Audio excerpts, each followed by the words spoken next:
السلام عليكم ورحمة الله وبركاته، ازيكم يا أحلى متابعين في الدنيا، وحشتوني معاكم قناة أنا وطيوري.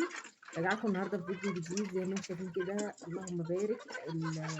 الطيور بتاعتي طالعة لها الصبح وجعانة طبعا خالص، ما عندهاش أكل خالص زي ما انتم شايفين كده، ولا شرب ولا أي حاجة طبعا. فأنا طلعت عشان أحط لهم الأكل، حبيت أصور معاكم كده الصبح بدري. بصوا بقى حطيت لهم الأكل، اللهم بارك. طبعا أنا زي ما قلت لكم إن انتوا طيوركم ما تحطوش الأكل قدامهم على طول، عشان لما تيجوا تحطوا أكل تعرفوا الطير كويس من مش كويس.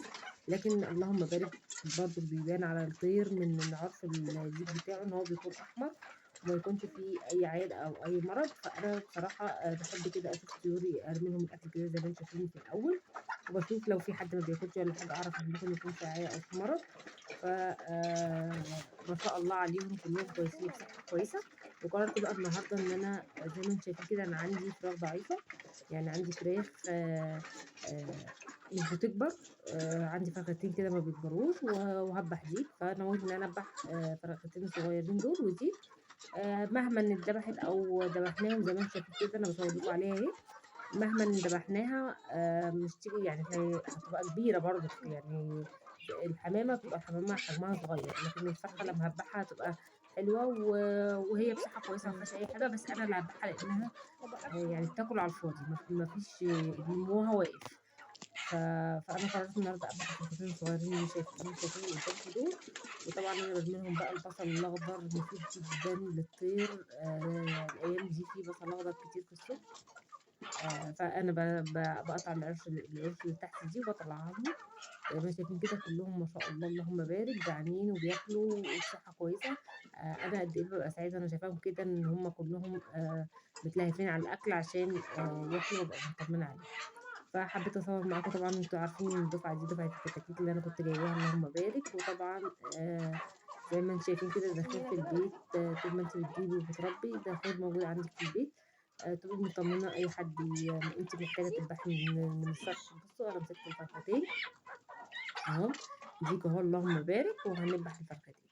نذبحهم مع بعض كده ونعملهم في أكلة أحشيهم فريك وأحلى أكل. طبعًا دي حاجة مضمونة من فوق السطح، أنتِ عارفة أكلها وشربها، عارفة إن هي مش واخدة أي فيتامينات، أي حقن، أي حاجة. طبعًا أنتِ مأكلاهم وعارفة أكلهم من بدايتهم لغاية هذه اللحظة. أحلى حاجة في تربية اللي فوق السطح إن أنتِ بتبقي عارفة الطير بتاعِك ده واكل إيه، يعني واكل إيه، شارب إيه، إيه الأكل اللي كان بياكله. طبعًا أنتم عارفين إن أنا أكلي كله علف. أنا ما باطلّعش أكل كتير من البيت، بيبقى علف بشيشة، أي خضروات، بواقي خضروات. لو بقى أكل باطلّعه، ما اتبقاش خلاص. فأنا عارفة يعني الطير بتاعي واكل إيه بالضبط. بس فأنا طبعًا حبيت أصوّر النهارده معاكم الفيديو. معلش بقى اتأخرت عليكم الفترة اللي فاتت، كنت مشغولة جدًا، بس إن شاء الله انتظروا مني إن شاء الله هاداوم معاكم. زي ما أنتم شايفين كده بُصّوا الفراخ أهو. دول مش راضيين يكبروا خالص، خالص يعني. اللهم بارك. اللي زيّهم في نفس أعمارهم زي ما أنتم شايفين كده، كل ده في نفس أعمارهم. بُصّوا أحجامهم حلوة، لكن دول بياكلوا ما شاء الله عليهم، بس مش بيكبروا خالص، يعني بيفضلوا زي ما أنتم شايفين كده. طبعًا أنا باحط لهم علف أهو قدّامكم.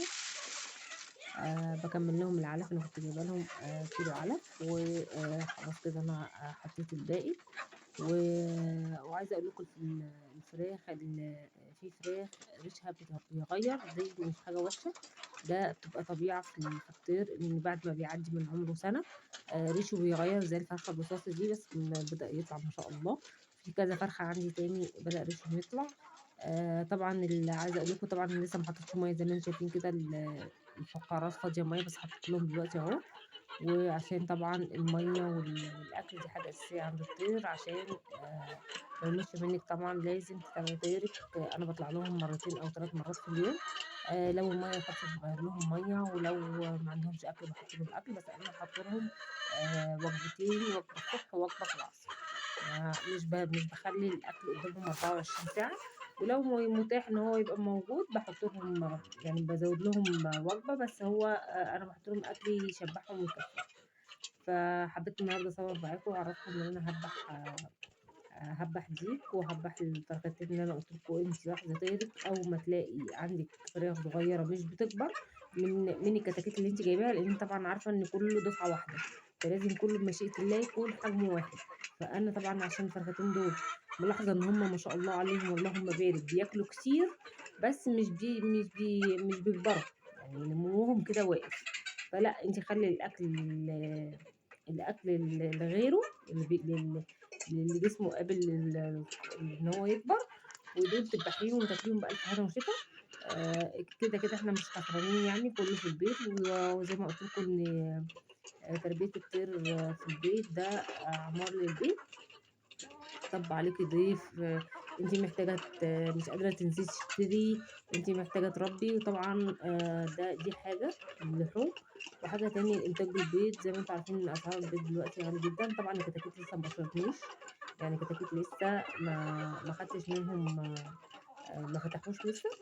لكن أنا عندي فراخ بتبيض، بس عن الأيام دي بصراحة أنا بييجي شهر من شهر 11 و12 و1 الفراخ بتريّح عندي، من عند الله كده. يعني إذا خدت بيضة كل كام يوم يبقى حلو. فهي بصراحة أنا دلوقتي الفراخ بتاعتي مريّحة، ما بتدّينيش بيض غير بيضة صراحة.